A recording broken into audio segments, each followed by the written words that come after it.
کێشەمان ئەوەیە ئێمە کۆمەڵێک مامۆستاین خاوەن بڕوانامەی شەهادەی ماجستێر و دکتۆراین.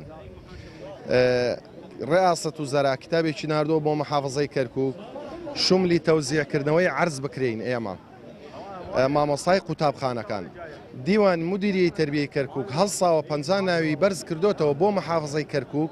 گەشتی عاید مدیریەیە، گەشتی عاید دیوان مدیریە. کتابەکەش واضح و سەریحە، ئاڵێ ذوي أصحاب الشهادات العليا نالي موظف في ديوان مديرية تربية كركوك.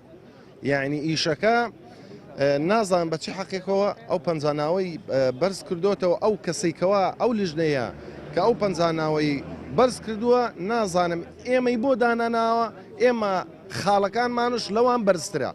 کۆمەڵێک مامۆستاین هەندە کەسێک هەیە لەو ناوانە 42 خاڵی هەیە، ئەلێرە ئیستا مامۆستا حازر هەیە 57 خاڵی هەیە. بەچی حەقێکەوە ئەمە غەدری لێ بکرێت ئەو عەرز وەربگرێت، حەقی ئێمەیە. محافظەی مراجعی محافظەی کەرکووکمان کرد، محافظەی کەرکووک وتی ئێمە مجرد وەسیتین ئیجراعات تەنفیزەکەین، جێبەجێەکەین. هاتینە شارەوانی وتی ئێمە ئەسڵەن ئەو قورعەیەکەوا کراوە مخالفەیەکی قانونی تیا بووە. وتمان مخالفە قانونیەکە چییە؟